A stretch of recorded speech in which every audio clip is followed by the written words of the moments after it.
श्री रोहतास शर्मा जी, पूर्व मंडल कोऑर्डिनेटर, श्री योगेश शर्मा जी, पूर्व सभासद, श्री रोहतास शर्मा जी, पूर्व अध्यक्ष नगर पालिका परिषद गजरौला, नरेश शर्मा जी, यहाँ पर अभी बहुत बड़ी संख्या में जो अपने साथियों के साथ में कांग्रेस पार्टी को छोड़ करके और बहुजन समाज पार्टी का हाथ मजबूत करने के लिए हम सबके बीच में इकट्ठा हुए हैं श्री दीपक शर्मा जी तथा यहाँ पर आए हुए सभी हर समाज के लोग, इस बहु सम्मेलन में शामिल हुए ब्राह्मण समाज के लोग तथा बहुजन समाज पार्टी के सभी समर्थक और हमारा हौसला बढ़ाने के लिए इतनी बड़ी संख्या में आप लोग जो यहाँ इकट्ठा हुए हैं, उनके साथ साथ मीडिया के बंधुओं को भी मैं धन्यवाद देता हूं। भाइयों, आज इस मौसम में इतनी भारी वर्षा में और इसके बाद भी इतनी बड़ी संख्या में आप लोग यहाँ इकट्ठा हैं, तो ये दिखाना है कि पूरे और इस तरह की भारी संख्या में लोग, हजारों की संख्या में 23 तारीख से जिस दिन से हम लोगों ने कार्यक्रम शुरू किया और ये हम लोगों ने गोष्ठियां शुरू करी, जब अयोध्या से शुरू किया, उसके बाद से आज तक चाहे मथुरा से हो और आज हम यहाँ अमरोहा में भी आ गए, तो दिन प्रतिदिन इसमें बढ़ोतरी हो रही है, लोगों का जोश बढ़ रहा है, लोग इकट्ठा होते जा रहे हैं, मौसम की परवाह किए बगैर भी पूरी ताकत लगा करके हम लोगों के साथ में खड़े हो रहे हैं, हमारा हौसला बढ़ाने का काम कर रहे हैं। और जिस तरीके से हमारे साथ में इकट्ठा हो रहे हैं, बहुजन समाज पार्टी को मजबूती देने का काम कर रहे हैं, उससे ये साफ जाहिर हो रहा है कि जिस तरह का दर्द आज हमारे दिल में है और सबके दिल में है इस सरकार के प्रति, उसी प्रकार का दर्द आपके दिल में भी है। और इसीलिए उसको जाहिर करने के लिए और उसको आपस में बांटने के लिए और उस दर्द को कैसे निवारण किया जाए, उससे कैसे छुट्टी पाई जाए, उसको कैसे इलाज किया जाए और इलाज करके उसको कैसे भगाया जाए, इसके लिए आप सब एकत्रित हुए हैं और हम लोग भी इसी के लिए आपके बीच में हैं। आज पूरे प्रदेश में जो माहौल है वो किसी से छिपा नहीं। किस तरह से प्रदेश में जात, पात, नाम, धर्म के नाम पे लोगों को आपस में भिड़ाना, लोगों के बीच में उन्माद फैलाना, लोगों को प्रताड़ित करना, लोगों को डराना, धमकाना और फिर दबाना, और इस तरह से दबाना कि ये सोच करके कि इतना इनको डरा दो, धमका दो, दबा दो कि ये दोबारा उठने की हिम्मत ना करें और ये चुपचाप अपने घरों में बैठ जाएं और हम जो भी करना चाहें, जितना भी उत्पाद फैलाना चाहें, हमको खुली छूट मिल जाए। और उसी उद्देश्य से पिछले 4.5 वर्षों से सरकार चल रही है। आपने देखा कि 4.5 वर्षों की सरकार जो चल रही है, इसमें और जो इसके पहले सरकार चल रही थी, समाजवादी पार्टी की सरकार, या जो 2003 से लेकर 7 तक चली थी, इसमें कोई अंतर नजर नहीं आया। खाली चेहरा और झंडा नजर आएगा बदला हुआ, लेकिन इनका जो भी कार्य है, जो कार्यशैली है, जो तरीका है, वो वही तरीका है। दोनों पार्टियों का तरीका बिल्कुल एक साथ, और वही है कि आपस में लड़ाओ, आपस में भिड़ाओ और अपनी राजनीति करते रहो, अपने वोट गिनते रहो, चाहे धर्म के नाम पे हो और चाहे किसी भी नाम पे। जिस तरीके से 2003 और 7 के बीच में लोग पूरे प्रदेश के परेशान हो गए थे, दुखी हो गए थे, दंगों से, फसादों से, लोगों की हत्याओं से, महिलाओं के ऊपर दुराचार जिस तरह से खुलेआम हो रहे थे, कानून व्यवस्था बिल्कुल ध्वस्त हो गई थी, ऐसे समय पे याद रखिए बहन मायावती जी और हम लोग आपके बीच में आए थे। ब्राह्मण समाज, उस समय ब्राह्मण समाज की स्थिति क्या हो गई थी, ये जो ब्राह्मण समाज के लोग यहाँ पर भारी संख्या में मौजूद हैं, उनको अच्छी तरीके से मालूम है कि ब्राह्मण समाज शून्य पर पहुंच गया था। पूरे प्रदेश में 5 की गिनती पर रह गया था और क्यों रह गया था कि वो भी उसी जाल में फंस गए थे कि इकट्ठा नहीं थे, एक साथ नहीं थे, एकत्रित नहीं थे, एक जगह नहीं थे। वो अपना वोट बांट करके और अपने बंटवारा करके अपनी ताकत दिखाने की कोशिश कर रहे थे। और उसी का नतीजा हुआ कि धीरे धीरे धीरे घटते हुए शून्य पर पहुंच गए। 3 एमएलए खाली बहुजन समाज पार्टी के बचे थे ब्राह्मण समाज से, और 2-3 और पार्टियों के रह गए थे। ऐसे में जब बहन माली जी ने हमको राज्यसभा में भेजने का काम किया तो हम पूरे उत्तर प्रदेश में गए थे, और उस समय भी हमने सम्मेलन किए थे और हर जिले में गए थे, जैसे अब की बार भी हर जिले में जा रहे हैं। आज हमारा 21वां जिला है, लेकिन पूरे जब तक 75 जिले नहीं हो जाएंगे तब तक हम अपने घर की वापसी नहीं करेंगे और हर जगह में जाएंगे और लोगों के बीच में जाकर अपनी बात करने का काम करेंगे। उस बार भी हमने यही किया, और ब्राह्मण समाज के बीच में जब हम गए तो हमने कहा आपको हमेशा से युगों से आपका काम रहा है कि आप सब समाज को एक रास्ता दिखाने का काम करें, सही रास्ता दिखाने का काम करें, और क्या सही है उनके लिए वो बताने का काम करिए। अपने लिए मत काम करिए, अपने लिए मत सोचिए कि हमको क्या मिलेगा क्या नहीं मिलेगा, सब समाज के लिए सोचिए। और जब सब समाज के लिए सोचेंगे तो आपका समाज तो अपने आप ही उसमें सम्मिलित हो जाएगा। लेकिन जो बहुजन समाज पार्टी का उद्देश्य है और जो सोच है, सब जन हिताय, सब जन सुखाय, सबको लेकर के चलना है, उसमें आप अपनी ताकत को झोंकने का काम करिए। लेकिन वो ताकत आप तभी दिखा पाएंगे जब पहले अपनी ताकत को इकट्ठा कर लेंगे। आप लोग 1-2% उत्तर प्रदेश में नहीं, 16% है, 16.3% है, लेकिन सरकारी आंकड़े कहते हैं कि 13% मान लीजिए। अगर 13% भी मान लेते हैं आप, तो उत्तर प्रदेश में जहां 25 करोड़ लोगों की आबादी हो तो 13% की हैसियत से आप तो 3 करोड़ के करीब पहुंच गए। पूरे उत्तर प्रदेश में इतनी बड़ी ताकत रखते हैं, और उसके बाद जो शून्य हो गए, इस पे सोचिए। और एक ही काम समझ में आएगा कि हमने अपना काम छोड़ दिया।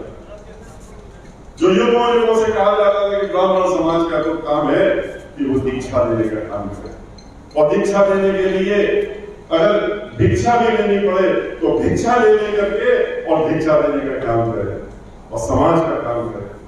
लेकिन आप इकट्ठा जब नहीं होंगे तो आप कुछ भी नहीं कर पाएंगे। कोई भी कोशिश कर लीजिए, आप कुछ नहीं कर सकते। इसलिए पहले तो इकट्ठा होइए, अपनी ताकत मजबूत करिए, एक साथ 16% होइए, आपस का बंटवारा खत्म करिए। आप ये भूलिए कि आप 20 बिस्वा हैं, 16 बिस्वा हैं या 12 बिस्वा हैं। आप ये भी भूलिए कि हम लोग राय हैं या त्यागी है या कानपुर ब्राह्मण है या सरजू पहाड़ी है, सनाट ब्राह्मण है। आप सीधे सीधे अपने को एक ब्राह्मण के रूप में जानिए और ब्राह्मण समझिए। जिस दिन आप ये बंटवारा खत्म करके ब्राह्मण के रूप में आ जाएंगे, उस दिन अपने कर्तव्यों को भी निभा पाएंगे, समाज को भी एक साथ लेकर के चल पाएंगे और अपने आप की भी ताकत बढ़ा देंगे। और ये तभी आप कर सकते हैं जब आप इकट्ठा हो जाए। लेकिन एक बात हमने और कही थी कि आप अगर ये सोच लें कि हमको इकट्ठा हो गए, अब हम 16% हो गए, हम सब एक साथ खड़े हो गए, तो अब तो हम जग जीत लेंगे या हम पूरा प्रदेश जीत लेंगे। ये गलतफहमी किसी को भी नहीं होनी चाहिए। 16%, 18% या किसी और 23%, इससे कोई आप जो है उत्तर प्रदेश को जीत नहीं सकते। आप एक भी असेंबली नहीं जीत सकते। तो उत्तर प्रदेश की सभी सीटों को तो छोड़िए, क्योंकि जीतने के लिए आपको 30% से ज्यादा चाहिए होता है।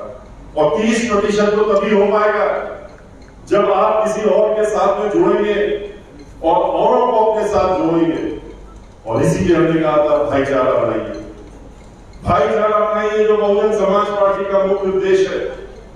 और भाईचारा किसके साथ बनाइए? सबसे पहले आप सबसे पहले जो हमारे दलित समाज के भाई बहन हैं उनके साथ में भाईचारा बनाइए। जो 23% के साथ जब आप भाईचारा बनाएंगे, जिनके साथ में पहले से ही पिछड़ा वर्ग, अति पिछड़ा वर्ग, अल्पसंख्यक सब जुड़े हुए, जब आप उनके साथ में भाईचारा बनाएंगे 23% के साथ में, तो अकेले वो ही मिलकर के इतनी 40 के करीब पहुंच जाएंगे और हर सीट पर खाली पड़ने लगेंगे। तो खुशी की बात है कि ब्राह्मण समाज के लोगों ने हमारी बात मानी और मानने के बाद इकट्ठा हुए, एकत्रित हुए। हम लोग लखनऊ में पूरे उत्तर प्रदेश का हमने कार्यक्रम कर लिया था, तो लखनऊ में डॉक्टर भीमराव अम्बेडकर मैदान में, और वहां पर 5 लाख से ज्यादा ब्राह्मण समाज के लोग उस दिन इकट्ठा हुए थे। 9 जून 2005 को 48 डिग्री टेम्परेचर था। श्री मुलायम सिंह यादव जी मुख्यमंत्री थे, उन्होंने सोचा भी नहीं था सपने में कि ये क्या हो रहा है उत्तर प्रदेश में, और ये इतने ब्राह्मण समाज के लोग लखनऊ की तरफ आ जाएंगे। उन्होंने सारे अवरोध खड़े कर दिए, सारी सड़कों पे रोक लगा दी, 10-10 किलोमीटर दूर गाड़ियां रोक दी गई, लेकिन 10-10 किलोमीटर चल के पैदल ब्राह्मण समाज के लोग 5 लाख से ज्यादा की संख्या में बहन मायावती जी जहां पर मुख्य अतिथि के रूप में जिनको आना था वहां पर वो लोग पहुंचे। और बहन मायावती जी जब पहुंची वहां पर, तो उन्होंने 11,000 ब्राह्मण समाज के लोगों ने उस दिन शंखनाद करके और बहन मायावती जी का स्वागत करने का काम किया था। और जब बहन मायावती जी को हमने गणेश जी की प्रतिमा भेंट की थी, तो वो गणेश जी की प्रतिमा लेकर के और माइक पर गई थी और उन्होंने हाथ में लेकर के कहा था, हाथी नहीं गणेश है, ब्रह्मा विष्णु है। और ये कहकर के अपनी बात शुरू की थी। और फिर ब्राह्मण समाज की तैयारी को देख करके उन्होंने अपना वर्षों बरस पुराना नारा, जिसकी जितनी संख्या भारी उतनी उसकी हिस्सेदारी, उस नारे को ही उन्होंने बदल दिया और नारा बदल करके उन्होंने नया नारा देने का काम किया कि जिसकी जितनी तैयारी उतनी उसकी हिस्सेदारी। और उसके बाद उन्होंने ब्राह्मण समाज को बढ़ चढ़ करके हिस्सेदारी देने का भी काम किया। हिस्सेदारी में उन्होंने जहां 40 सीटों में चुनाव लड़े थे ब्राह्मण समाज के लोग, उसको बढ़ा करके उन्होंने 85 सीटों में लाने का काम किया। सब समाज को लड़ाया, लेकिन ब्राह्मण समाज को भी बढ़ चढ़ करके उनकी तैयारी के हिसाब से लड़ाने का काम किया। और जहां 85 लोग चुनाव लड़े थे, 85 में से 45 लोग चुन करके विधानसभा में पहुंचे थे ब्राह्मण समाज को। लेकिन चूंकि भाईचारा बनाया था और बहुजन समाज पार्टी में जो हमारे दलित समाज के भाई बहन, उनके साथ में ब्राह्मण समाज ने हमारे विरोध को स्वीकार करके उनके साथ भाईचारा बना लिया था। और उन्होंने जहां जहां रिजर्व सीटें थी, जहां सुरक्षित सीटें थी, वहां ब्राह्मण समाज के लोग तो चुनाव नहीं लड़ रहे, अन्य समाज के भी नहीं लड़ रहे थे, लेकिन ब्राह्मण समाज के लोगों ने अपनी पूरी ताकत झोंक दी और तन मन धन से वहां पर उनको जिताने का अपनी पूरी ताकत लगा दी। और उसका नतीजा भी सामने आ गया। जब गिनती खुली तो जहां 16 सीटें हम लोग पिछली बार जीते थे सुरक्षित सीटों में, जब 2007 की गिनती खुली तो 62 सीटों पे हम लोग जीते थे सुरक्षित सीटों, जिनमें हार भी गए थे वहां पर थोड़े थोड़े लोगों से हारे थे, वरना सारी सीटें हम लोग जीतने वाले थे, जितनी भी रिजर्व सीटें थी जीतने वाले थे। फिर बहन मायावती जी ने जब सरकार बन गई तो सरकार बनने पर जहां सब समाज के लोगों को चाहे मंत्रालय हो चाहे और स्थान हो देने का जो उचित स्थान था उनका देने का काम किया। उन्होंने ब्राह्मण समाज से जो वादा किया था उसको भी उन्होंने पूरा करने का काम किया, उनका खोया हुआ मान सम्मान बढ़ाने का काम किया। उन्होंने एक दो नहीं 15 कैबिनेट मंत्रालय ब्राह्मण समाज के लोगों को दिए और महत्वपूर्ण मंत्रालय दिए। श्री नकुल दुबे भी उन्हीं से एक है। उन्होंने एक दो नहीं 35 ब्राह्मण समाज के लोगों को उन्होंने कैबिनेट मंत्री का दर्जा देकर के चेयरमैन वाइस चेयरमैन बनाया। उन्होंने 1 दर्जन से ज्यादा लोगों को ब्राह्मण समाज के एमएलसी बनाने का काम किया, विधान परिषद का अध्यक्ष भी बनाया। श्री सुबोध पराशर जो भी आपके सामने बोल रहे थे और इस कार्यक्रम को संचालन कर रहे थे, उनको भी एमएलसी रहनुमाई की जो समय बनाने का काम किया था। उन्होंने 8 दर्जन लोगों को समाज के लोकसभा में भेजने का काम किया। हमको उन्होंने वहां पर नेता बनाने का काम किया राज्यसभा में, और लोकसभा में भी उप नेता उन्होंने ब्राह्मण समाज के व्यक्ति को बनाया। उन्होंने पूरे उत्तर प्रदेश में जहां हर जाति धर्म के लोगों को उन्होंने अलग अलग जगह पर बैठाने का काम किया। उन्होंने सरकारी वकील बनाने की जब बात आई तो चाहे महाधिवक्ता हो, अतिरिक्त महाधिवक्ता हो, और चाहे जिला अदालतों में वकील हो, उन्होंने 5000 वकील, सरकारी वकील उन्होंने ब्राह्मण समाज के पूरे प्रदेश में बनाने का काम किया। उन्होंने हर तरीके से मान सम्मान, जितना हमने भी उम्मीद नहीं की थी कि हमको इस समाज को इतना मान सम्मान मिलेगा, बहन मायावती जी ने जब सब समाज को दिया तो ब्राह्मण समाज को पीछे नहीं रहने दिया, और उसको भी उन्होंने देने का काम किया। लेकिन उसके बाद क्या हुआ? समाजवादी पार्टी की सरकार आ गई। समाजवादी पार्टी की सरकार आई, लोगों ने सोचा कि तो हमारा मान सम्मान बढ़ गया, अब कोई भी आए फर्क नहीं पड़ रहा। ब्राह्मण समाज के लोगों ने भी सोचा अब तो हम फिर वापस आ गए, अब क्या फर्क पड़ता है। लेकिन आते ही समाजवादी पार्टी के लोगों ने और उनके मुखिया ने अपना असली चेहरा दिखाने का काम किया, जहां लोगों को आपस में लौटाने का काम करा। जहां उत्तर प्रदेश में बहन मायावती जी की जब सरकार थी, कानून का राज चल रहा था, कानून द्वारा कानून का राज चल रहा था। जहां पर कोई गुंडा बदमाश माफिया नजर नहीं आता था, जहां पर हमारी बहन बेटियों की इज्जत सलामत रहती थी, और कोई हिम्मत नहीं करता था कि वो हमारी बहन बेटियों की तरफ गलत निगाह से भी अपनी निगाह उठा के देख दे। अगर वो रात के 12 बजे भी घर से निकलती थी तो वो अपने को सुरक्षित महसूस करती थी, क्योंकि उनको मालूम था कि इस प्रदेश की मुखिया बहन मायावती जी हैं, और किसी की मजाल नहीं है कि हमारी बहन मायावती जी ने कानून स्थापित करने के लिए कोई कसर नहीं छोड़ी। उन्होंने अपने ही सांसद को, लोकसभा के सांसद को 15 दिन बड़े सरकार पुरानी हुई थी, 15 दिन की खाली सरकार थी, लेकिन उन्होंने अपने हाथ में कानून देने का काम किया था। कुछ गरीबों की झोपड़ियां उठवा दी थी, बुलडोजर चला दिया था, और कुछ काम कानून अपने हाथ में ले लिया था। बहन मायावती जी ने उनको अपने घर में बुलवा करके और अपने घर से गिरफ्तार करवा के 5 साल तक जेल में रखने का काम किया। 2 मंत्रियों को जेल भिजवाने का काम किया था, जिन्होंने कानून अपने हाथ में लिया था, तब कानून को संभाल पाई थी। एक भी दंगा फसाद पूरे 5 साल में पूरे उत्तर प्रदेश में कहीं नहीं हो पाया, और आपस में भाईचारा बना था। लेकिन जैसे ही समाजवादी पार्टी की सरकार आई, हमारी माताएं बहनें सब असुरक्षित हो गई। जैसे कि इस सरकार में है, ठीक उसी प्रकार से समाजवादी पार्टी की जब सरकार आई तो उसमें वो असुरक्षित हो गई। कितने खुलेआम रेप्स और क्या क्या नहीं हुआ वो सबको मालूम है। किस तरह से दंगे करवाए गए वो भी किसी से नहीं छुपा। किस तरह से आपस में भिड़वाने का काम किया गया वो भी सबने देखा। किस तरह से ब्राह्मण समाज के लोगों का अपमान हुआ वो भी सबने देखा। नीरज मिश्रा कन्नौज का जो था नौजवान साथी, कैसे उसका सर कटवा करके और लखनऊ घुमाया गया था क्योंकि उसने विरोध करने का काम किया था, वो भी अखबारों में, मैगजीनों में सबने पढ़ने का काम किया। और इतना ही नहीं, उनके खुद की पार्टी के संस्थापकों में रहे श्री राजा राम पांडे जी, जो कि प्रतापगढ़ से थे और मंत्री थे, लेकिन ब्राह्मण समाज से थे। जब वो समूचे ब्राह्मण समाज से नाराज हुए और उन्होंने एक वक्तव्य दे दिया कि ब्राह्मण समाज के लोगों का कोई काम नहीं किया जाएगा हमारी सरकार में, बाद में छप गया, उनको लगा कि पांडे जी ने कुछ कह दिया।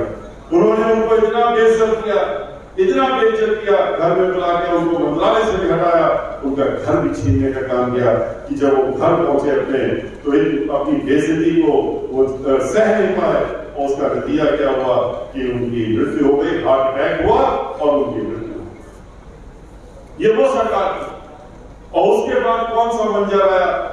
उस सरकार को जब उखाड़ फेंका गया तो धर्म के नाम पे, देश के नाम पे, झूठे वादों के नाम पे, झूठे प्रलोभनों के नाम पे छड़ी लगा दी झूठे वादों की, और पूरा प्रदेश और ब्राह्मण समाज भी उसको लगा इससे अच्छी तो सरकार नहीं हो सकती जो इतने अच्छी अच्छी बातें कर रहा है। क्या क्या बातें नहीं करी आपसे, क्या क्या बातें नहीं करे।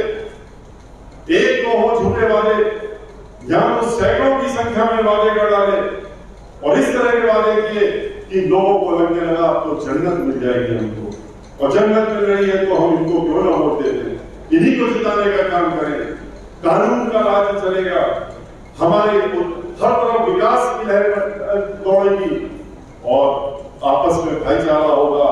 इस तरह का इन्होंने संदेश देने का काम किया। कहा कि हम 2 करोड़ लोगों को, 2 करोड़ नौजवानों को उनको नौकरी सालाना देंगे। लेकिन करा क्या? 2 करोड़ की नौकरी देने का काम किया। 2 करोड़ लोगों की नौकरी हर साल जाने का काम हो रहा है, मिलना तो दूर रहा।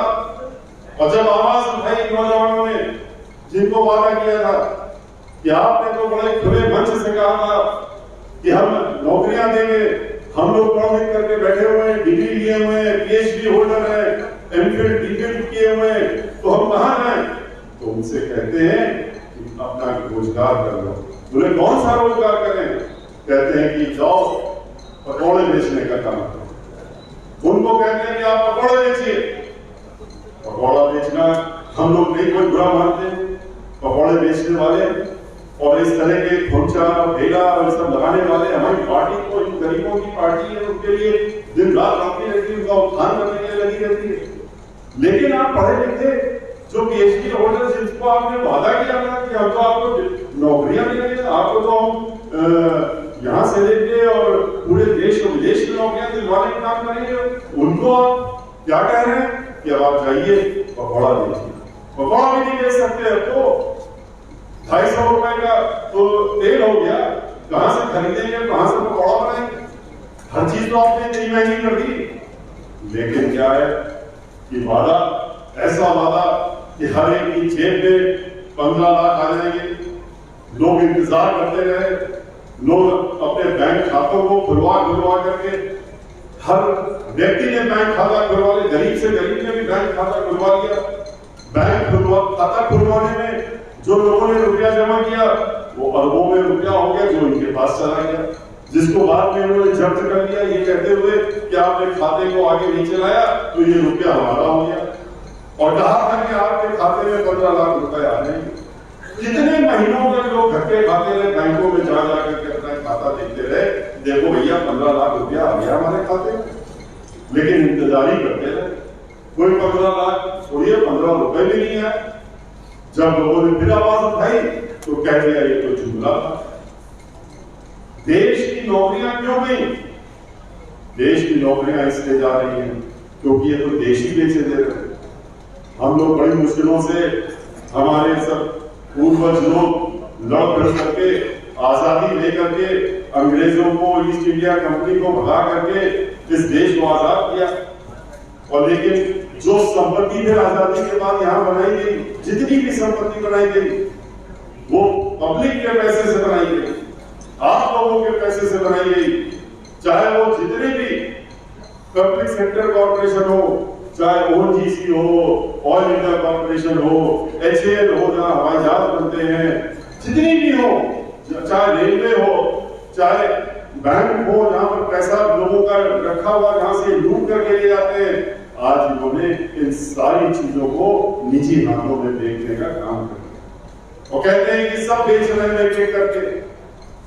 जब रेलवे बेचने की बात कर दी तब समझ में आया कि ये जानते हैं कि यही जगह है जहां नौकरियां होती हैं, जहां लाख नौकरियां हर साल निकलती, इनको सब खत्म कर दो, ठेके में नौकरी हो जाएगी। और किसके ठेके में हो जाएगी? वही चुनिंदा 2-4 जो इनके उद्योगपति हैं, जिनसे इन्होंने अरबों रुपया ले करके और चुनाव के लिए अपने पास रखते हैं और चुनाव में फिर लगाने का काम करते हैं, चुनाव जीतने का काम करते हैं उस रुपए से। उनको उन्होंने एक एक करके सारी संपत्तियां बेचने का काम किया। उन्होंने तो लाइफ इंश्योरेंस कॉर्पोरेशन, जहां पर लोगों की बीमा होती है, जीवन बीमा होती है, उसको भी अब बेचने का काम कर रहा है कि आपके जो जीवन बीमा के लिए सुरक्षा पैसा देते हैं, जीवन बीमा भी न रह जाए, जीवन के बाद की सुरक्षा जो अपने औलादों के लिए लोग करते हैं वो भी खत्म हो जाता है। और जब इससे इनको नहीं समझ में आया कि उद्योगपतियों को ये सारी चीजें तो मिल गई, बिजली घर में मिल गए, हर चीज उनके हाथ में आ गई, पानी सप्लाई करना चाहेंगे तो वो चाहेंगे, अगर देंगे तो नहीं मिलेगा, बिजली चाहेंगे देंगे नहीं तो नहीं मिलेगी। तो यही काम तो ईस्ट इंडिया कंपनी ने करा था और उस तरीके से पूरे देश को अपने कब्जे में ले लिया था, पूरी सरकार अपने कब्जे में ले ली थी और इसी तरह से इन्होंने इस पूरी सरकार को आज इन निजी हाथों में देने का काम कर दिया। एक चीज बच गई थी और वो क्या बचा था? वो इस देश की जमीन बची, किसानों की जमीन बच गई थी। इनकी नीयत खराब हो गई।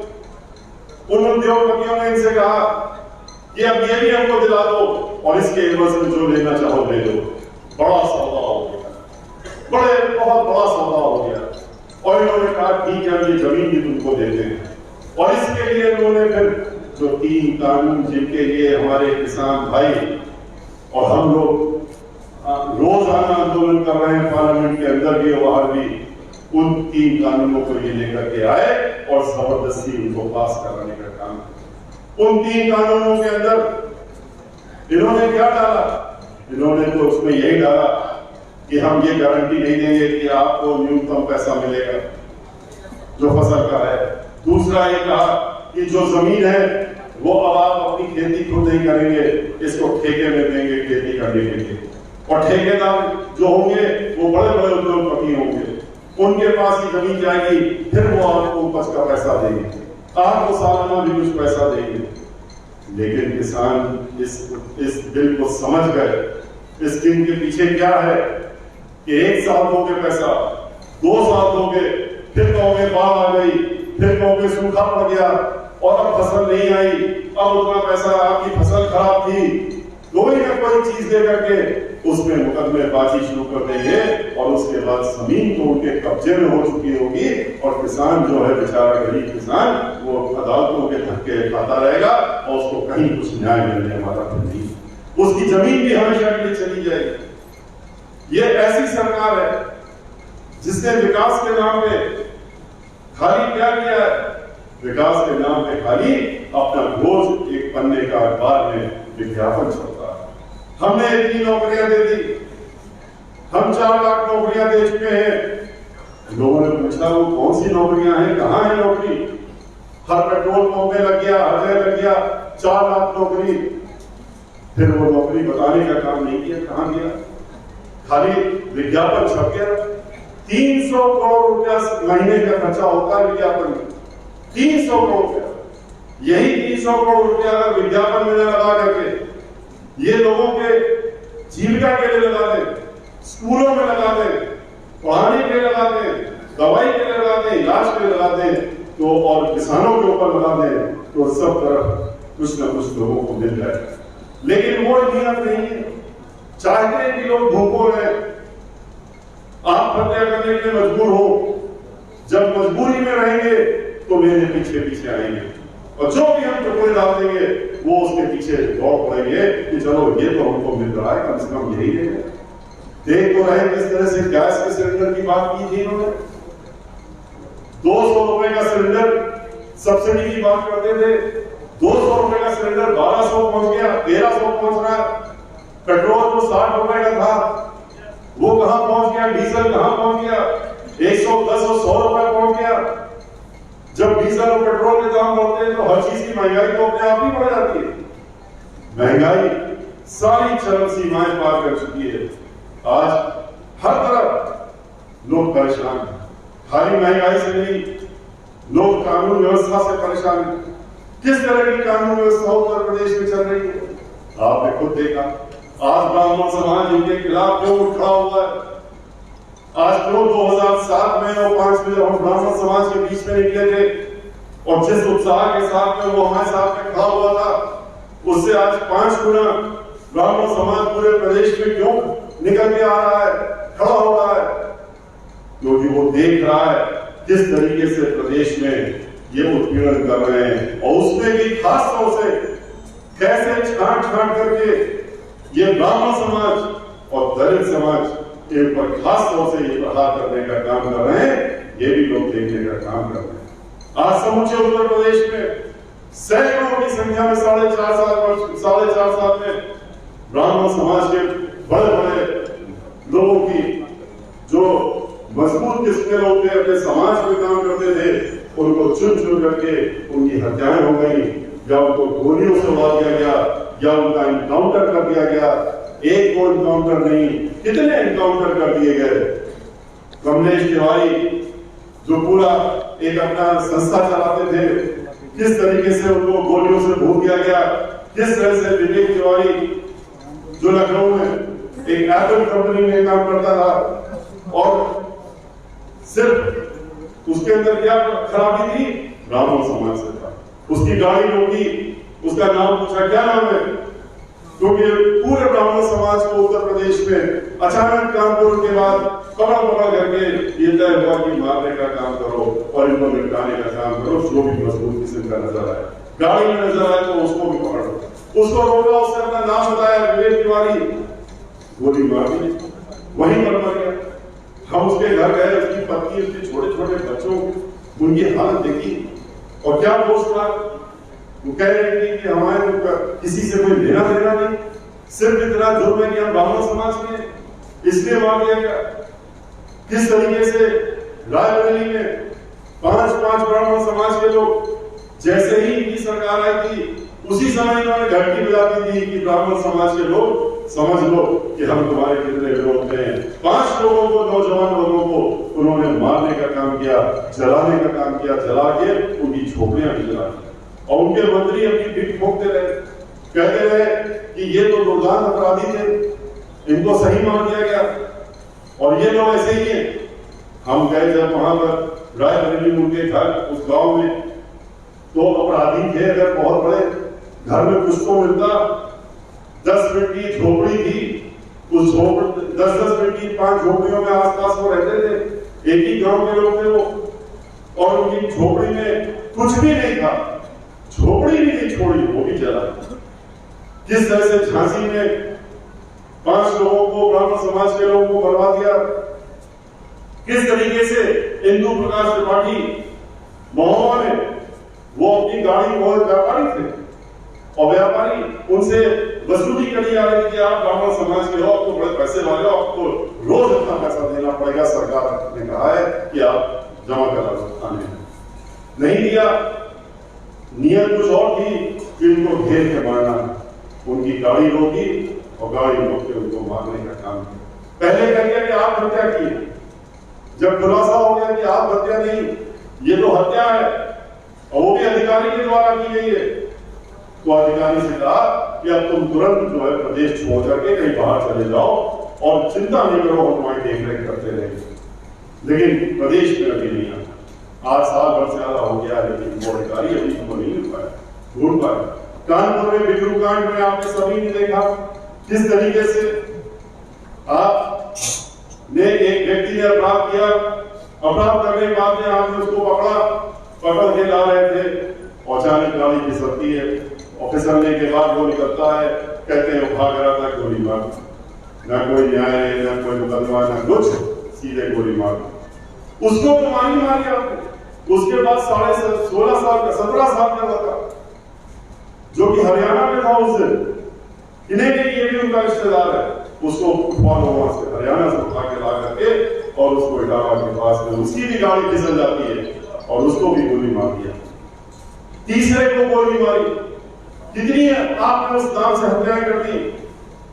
50, आपने 100 कहा कि अज्ञात के नाम से 100 ब्राह्मण समाज के नाम लिख दो, नाम मत लिखो अज्ञात ब्राह्मण समाज के लोग। और उसके बाद आदेश हुआ लखनऊ से ये मौका जाने को, तो ये बहुत मजबूती दिखाते हैं, ये बहुत आगे बढ़ रहे हैं, इनको जरा सा सबक सिखाना जरूरी है।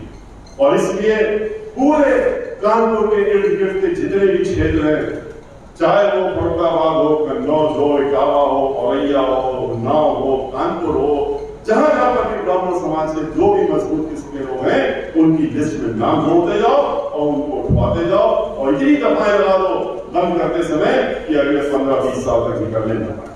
50 से ज्यादा लोग अंदर बंद है, इतने में भी शांति नहीं हुई। इसके बाद आगे बढ़ करके कितनी हत्याएं उड़ाने के बाद 2 अधिवक्ता, वरिष्ठ अधिवक्ता गोरखपुर में मार दिए गए, इलाहाबाद में मार दिए गए, प्रेस के ब्राह्मण समाज का साथी था, उसको गाजियाबाद में मार दिया, इलाहाबाद में मारा। इतना ही नहीं, उनको ये भी नहीं लगा कि महिलाओं को तो छोड़ दो और महिलाओं के साथ में बच्चियों को तो छोड़ दो, लेकिन नहीं, खुशी दुबे 16.5 साल की, उसकी शादी एक दिन पहले हुई थी, 29 और 30 तारीख को शादी होती है, 1 तारीख उसका पहला दिन होगा और 2 तारीख को ये वारदात होती है और आप उसको उठा ले जाते हैं। 7 दिन तक अज्ञात स्थान में रखा, कहां ले गए, क्या करा, कुछ पता नहीं। उसके बाद जब थोड़ा हल्ला हुआ कि खुशी दुबे कहां गई, इसकी शादी नहीं थी, तब आपने 8वें दिन उसको जेल में बंद कर दिया। 3 महीने जेल में पहले आपने जहां सबको वयस्क लोगों को बंद रखते हैं वहां पे रखा और 3 महीने के बाद फिर आपने देखा कि तो जुवेनाइल बोर्ड में कह दिया ये तो नाबालिग है, 16.5 साल की है, तो आपने ले जा करके उसको बाराबंकी में एक रिमांड होम में बंद किया और फिर उसकी बेल ना होने पाए और वो हमेशा जेल में सौंपी रहे। बीमार हो गई, मरने की हालत में आ गई, मेडिकल ग्राउंड में बेल लगाई उसने, लेकिन इन्होंने उसमें विरोध करा कि इसको नहीं मिलनी चाहिए पैरोल भी नहीं मिलनी चाहिए और उसके बाद भी इनको लगा कि अब तो उच्च न्यायालय कहीं बेल न दे दे क्योंकि जो जुवेनाइल है और इसके हाथ में कोई बंदूक को गोला और कोई चीज नहीं था हथियार, ये तो कहते हैं कि छत पे खड़ी थी इसलिए हम उठा ले गए, लगता है कि छत पे खड़ी थी, ये बयान दिया पुलिस वालों ने। उसके बाद आप इतना ही नहीं, आपने एक सर्टिफिकेट बनवाई कि कैसे बेल रोकी जाए खुशी दुबे की, तो आपने जेल अधीक्षिका तो वहां की है रिमांड होम की, उससे एक फर्जी सर्टिफिकेट बनवाई और उसमें उसने लिख के न्यायालय में दिया कि ये लड़की कहती है खुशी दुबे 47 लड़कियों ने ये कंप्लेंट की है कि अगर वो कहती है हम छूट गए और बाहर निकल गए तो हम बहुत बड़ा जुर्माना अपराधी बन जाएंगे और हम तुम लोगों को भी उठवा लेंगे। 2 कमरों में 48 लड़कियां वहां रहती है और उसमें ये छोटी लड़की 16.5 साल की इतनी बड़ी धमकी लेकर के और उसकी बेल खारिज कराने का काम किया। इतना ही नहीं, एक महिला जो घर में काम कर रही थी उसको भी उठा ले गए और आज भी जेल में रखा है।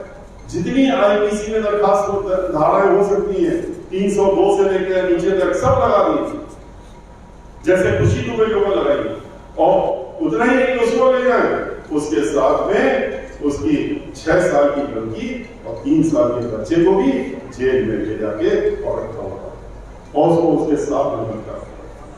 इस तरह की ये सरकार है जहां पर आपने देखा कैसे दलित समाज की हम लोगों की बेटी उसके साथ में दुराचार हाथरस में होता है, उसका रेप होता है, उसके बाद उसकी वो मर जाती है, उसके बाद आप उसकी मरने के बाद उसके शरीर को भी उसके घर वालों को नहीं देते हैं।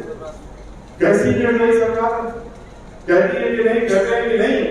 लखनऊ से बैठ करके जिला मजिस्ट्रेट को आदेश हुआ कि हम देख रहे हैं कि तुम क्या कर रहे हो, तुम इसकी बॉडी को, इसके शरीर को इनके घर वालों को नहीं दोगे किसी भी हालत में।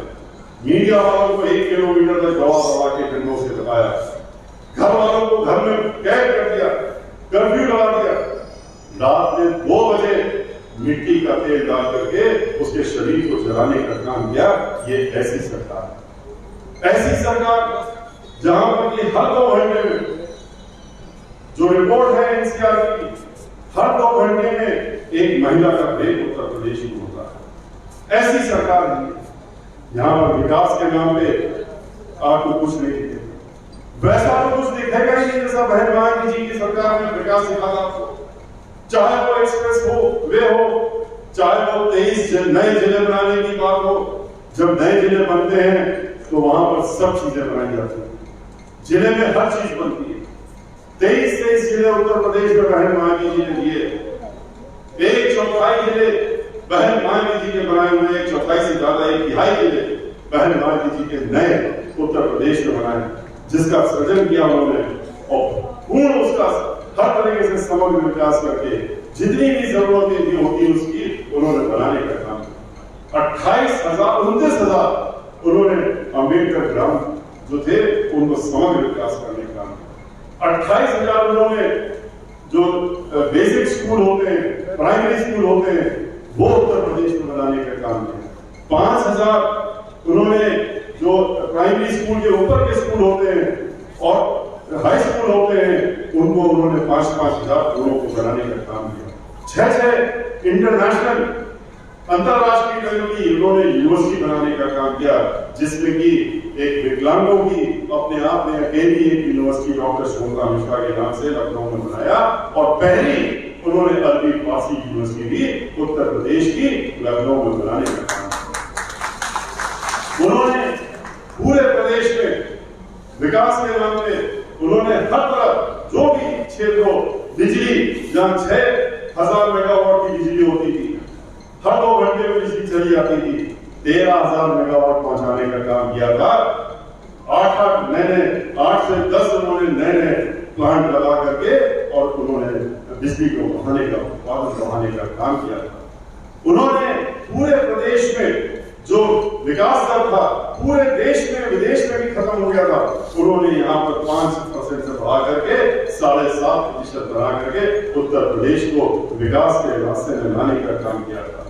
पूरे लखनऊ शहर हो, नोएडा हो या अन्य जितने भी शहर हैं उसमें समग्र विकास कराने का काम किया था। उन्होंने जितनी भी हिंदुओं की धर्मनगरी है वहां पर भी उन्होंने सारे समग्र विकास करने का काम, चाहे वृंदावन हो, चाहे वाराणसी हो और चाहे अयोध्या में घाट बने हैं वो हो, चाहे वाराणसी के घाट हो, चाहे बिठूर हो जहाँ वाल्मीकि आश्रम है वो हो, उन्होंने हज के कराने का काम किया। लेकिन ये लोग सिर्फ धर्म के नाम पे पैसा लूटने का काम करते हैं, वोट में लूटने का काम करते हैं। ये वोट भी लेते हैं, नोट भी लेते हैं और उसके बाद लोगों को कहते हैं कि इनको ठोकने का काम करो, इनको रोक करके ठोक दो। ये धर्म के नाम पे लोगों को बरगलाने का काम करते हैं। अयोध्या के नाम पे न जाने कितना पैसा है, उन्होंने कहा कि अपने सरकार ने खर्चा कर दिया। जब हम 23 तारीख को अयोध्या गए अपने इस कार्यक्रम को शुरू करने के लिए, तो अयोध्या में हमने देखा कि अयोध्या में क्या काम हुआ। अयोध्या में कुछ भी काम नहीं हुआ। जो भी आपने से जाएगा देख लेगा, एक छोटा से छोटा जिला भी उससे कहीं ज्यादा काम उसमें हुआ होगा जितना कि अयोध्या में काम हुआ है। लेकिन 20,000 करोड़ रुपए खर्च कर दिए हैं, क्योंकि लोगों को दिखाना है कि देखिए हम धर्म का काम कर रहे हैं, आप धर्म के ठेकेदार बन गए। कहते हैं कि जब हम अयोध्या गए तो कहते हैं कि ये अयोध्या क्यों आ गए, इनसे अयोध्या से क्या लेना देना, ये तो हमारा ठेका है, यहाँ पर हम जिसको चाहेंगे वही आएगा। आप तो ठेकेदार बन गए, लेकिन ठेका लेकर के आप कर क्या रहे हैं। आपने लाखों करोड़ रुपए पहले मंदिर के नाम पे इकट्ठा किए, 93 से लेकर अभी तक किए, वो लाखों करोड़ रुपए कहाँ गए, उसका हिसाब तो दीजिए कुछ। या ये कहेंगे, यही मान लीजिए कि हमने वो अपने पार्टी को बढ़ाने के लिए लगा दिया। हम चुनाव में जो 500 हेलीकॉप्टर उतारते हैं और 1000 गाड़ियां उतारते हैं, हम उसमें इस्तेमाल करते हैं। कह दीजिए लोगों से कि हमने पैसा तो उनके नाम से लिया था, लेकिन हम इनका इस्तेमाल कहीं और करते हैं। और अगर ऐसा नहीं है तो जब माननीय सर्वोच्च न्यायालय का निर्णय आया तो उसके बाद दोबारा फिर आपने क्यों झोला लेकर के और पूरे देश में लोगों को भेज दिया कि भगवान राम का मंदिर बनाना है और रामलला का मंदिर बनाना है, इस केस में पैसा डालो। और 10,000 करोड़ रुपए आपने फिर से इकट्ठा कर लिया। कहां गए वो 10,000 करोड़ रुपए, क्या हम इस्तेमाल कर रहे हैं। हम तो अयोध्या गए, वहां तो अभी कुछ नजर नहीं आ रहा। वहां पर आपने 1 साल पहले पूजन किया जाएगा, अगर वो मंदिर 1 साल में मंदिर दिख जाएगा आपको। मंदिर तो छोड़िए, वहां पर तो अभी न्यू पढ़ना भी शुरू नहीं हुआ है, तो मंदिर क्या बनाएंगे, मंदिर बना देंगे तो उनकी राजनीति नहीं खत्म हो जाएगी। उनको वोट मांगने के लिए क्या कहेंगे, क्यों वोट दे लो। वोट तो इन्हीं सब चीजों के नाम पे लेते रहेंगे आपसे। अगर यही काम कर देंगे तो फिर वोट क्यों देंगे लोग उनको, क्योंकि फिर तो उनका असली चेहरा उनके सामने आ ही रहा है कि किस तरह से लोग परेशान हैं, रोटी रोजी के लिए मर रहे हैं। और कानून व्यवस्था ध्वस्त है, लेकिन नहीं, वहां पर आज तक कोई भी काम नहीं हुआ। और खाली हुआ क्या था कि 4 साल पहले जब 250 करोड़ रुपए खर्चा हुए थे उस आयोजन में, उसमें 5 ईंटों का उन्होंने ईंट पूजन किया था, उसके अलावा कुछ नहीं। और वो ईंटें भी कहां चले गए किसी को नहीं पता। इसलिए हमारा खास तौर से ब्राह्मण समाज से यह अनुरोध है कि इनका असली चेहरा पहचानिए, इनका असली चेहरा देखिए। इनके चेहरे के पीछे इनका मुखौटा कुछ और है और उसके पीछे जो चेहरा है वो कुछ और है। उसको पहचानिए और पहचान करके आप एकत्रित हो करके, इकट्ठा हो करके अब की बार दोबारा से अपनी ताकत दिखा कर 2007 की तरह बहुजन समाज पार्टी के साथ में आइए। जब आप आएंगे तो सब समाज आपके साथ में खड़ा होगा और बहुजन समाज पार्टी के हाथ मजबूत करते हुए अब की बार फिर से यहाँ कानून द्वारा कानून का राज स्थापित करते हुए बहन मानवी को बढ़ाने के लिए आप अपना योगदान दीजिए। इससे आपके भी हाथ मजबूत होंगे, हमारे भी होंगे और पूरे प्रदेश के हाथ मजबूत होंगे, सब समाज के मजबूत होंगे। और जब हम इकट्ठा होंगे तो सब जनताएं, सब सुधार की जो हमारी नीति है उसको लेकर के हम चल करके इस यहाँ पर फिर से प्रदेश में एक खुशहाली लाने का काम करेंगे, भाईचारा बनाने का काम करेंगे, सबको एक साथ लेकर के चलने का काम करेंगे और विकास की तरफ बढ़ने का काम करेंगे। लेकिन इन बातों को आप अपने तक सीमित मत रखिएगा। जैसा कि दानिश जी कह रहे थे कि इन बातों को आप गांव-गांव तक ले जाइए, घर-घर तक ले जाइए, उनके पास इन बातों को पहुंचाइए और जब पहुंचा लीजिए उसी के बाद चयन लीजिए और उनसे जिनके पास पहुंचाइए उनसे भी कहिए कि वो आगे बढ़ करके अपने मित्रों के यहाँ, अपने रिश्तेदारों के यहाँ जाएं, उनको भी ये बातें बताएं और बता करके इस बात को जब तक गांव-गांव, घर-घर ना पहुंचा दीजिए आप चैन से बैठने का काम मत करिएगा। इसी के साथ मैं आपसे विदा लेता हूँ, अपनी बात यही समाप्त करता हूँ। जय भीम, जय भारत, जय भारत।